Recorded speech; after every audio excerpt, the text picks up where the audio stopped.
I think, when you're in the midst of a panic attack, the reason you're calling someone is one, because you're scared. You want some sort of comfort.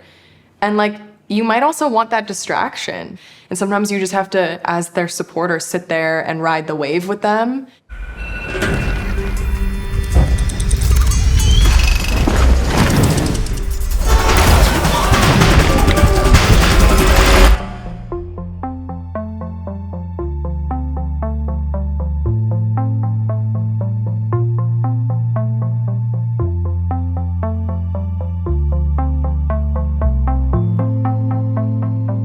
I was, like I said, really little, and I was experiencing, symptoms of anxiety. Not even my mom could tell me, oh, that's anxiety. There's been moments for sure where, even it's me who's freaking out. So I'm can't do this. I can't get out of bed today. Oh my gosh, I'm, having a moment. I can't go to work. This is impossible. She, will try and support me as a mom. But then she's also, my manager. So then she's like, well, you have to go to work. It can be frustrating sometimes where you're but I just wish you could be inside of my body to know exactly what I'm feeling right now and why I physically can't get out of bed right now.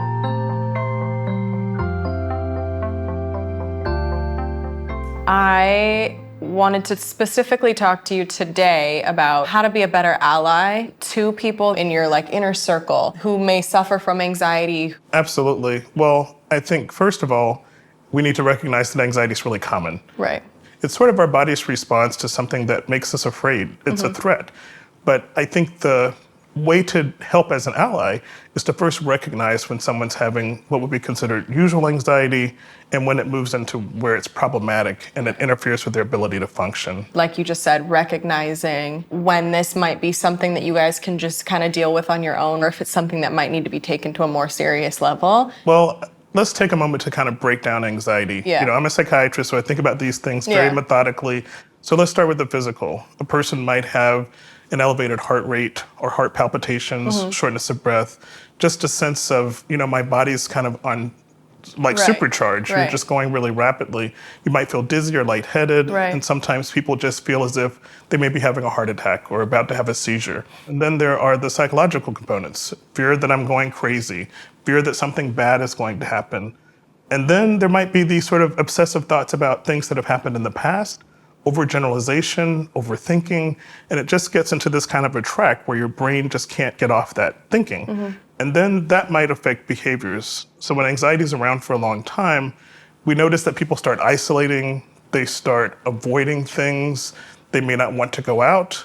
I know that, your experience in terms of going out on the catwalk or being on an airplane, all of those things that normally we just do without thinking, for the person who's had a panic attack in that situation, it takes them back there. So hearing that those are normal in the anxiety world, to feel those things, it comforts you a little bit. And as more people come out and talk about their mental health problems or their anxiety, the more the public is aware that, hey, this is a real thing.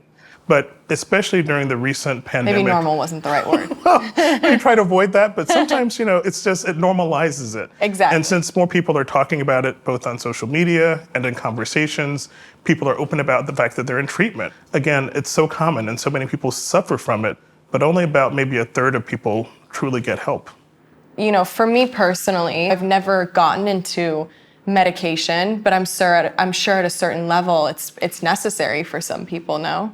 Well, Depending. Medication is a choice. Right. And people that have minor anxiety to moderate anxiety, I certainly recommend that you should try having some type of routine. Right. There are things that you can do like meditation, going for a walk, having a nice hot bath or chamomile tea, even going for a jog. Sometimes getting exercise really helps. But there does get to a certain point, at least in my department, where we see folks who their anxiety is so crippling and they might have a more serious illness like obsessive compulsive disorder or generalized anxiety disorder where they can't function.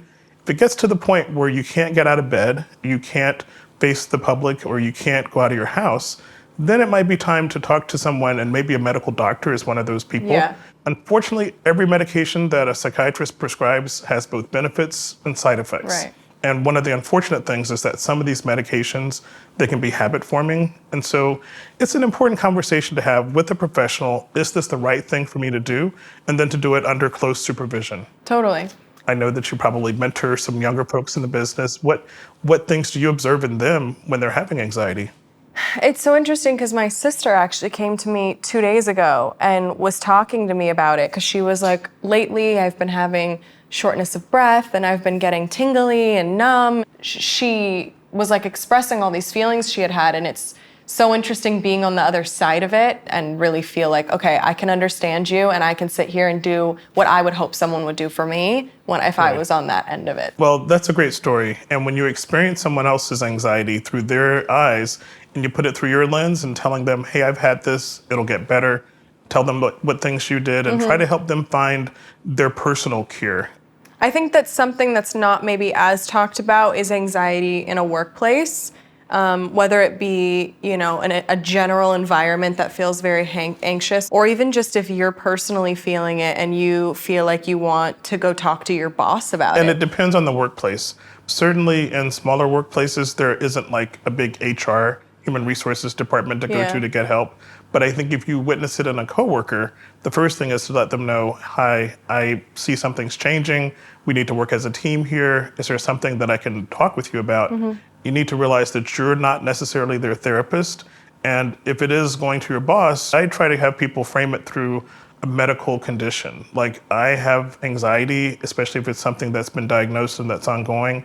I might need to have accommodations because it is one of those illnesses that's covered under the Americans with Disabilities Act. Oh, really? So in the workplace, there are certain things like giving people more time, giving people more space, coming up with hybrid alternatives. So I have some questions from our audience. The first question, how do you get older generations to understand anxiety and validate one's feelings? Anxiety stretches across all generations. Yeah. It might manifest itself in different ways. So when you start talking across generational lines, I think it's just important to try to find a common language and talking about your experience of fear, your experience of uncertainty, of disappointment.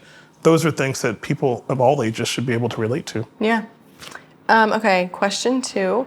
What advice can you share for maintaining friendships in which you are both mentally ill? I think it can be really helpful that you support each other and not be judgmental of each other.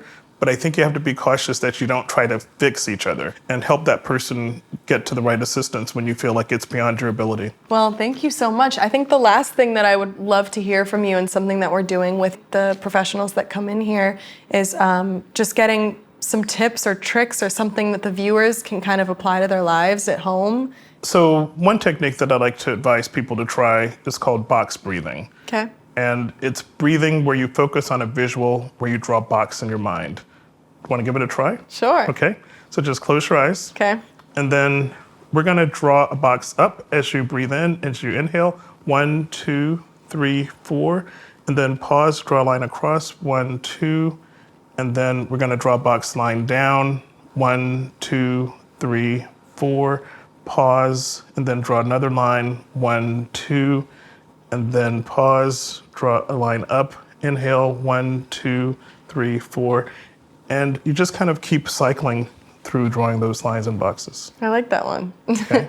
Thank you. Well, it gets you to focus on the breath. Yeah. And I also want to point out that as much as we've talked about being a good ally, being a good friend and a helper, it's important to remember that when things get beyond your abilities, don't be afraid to either yourself or someone else to call for help. You can start by finding a licensed therapist or a counselor, talking to your family doctor, your primary care doctor, or even going to resources online where you look for your insurance company's provider carrier number, call them up, or call a helpline to just get some assistance. Well, thank you so much. I really appreciate you coming and teaching me some things. Well, thank you for the opportunity and for doing this. I loved Dr. Bonds. He is amazing. I just wanted to give him a hug. I thought he was so awesome. I thought it was really interesting that he had said how overwhelming it can be for the person who's trying to be the caretaker for someone who's experiencing mental illness. And he is that. And he said himself, he's like, I suffer from anxiety too. So at some point you have to, you can help as many people as you want, but you also have to remember to check in on yourself.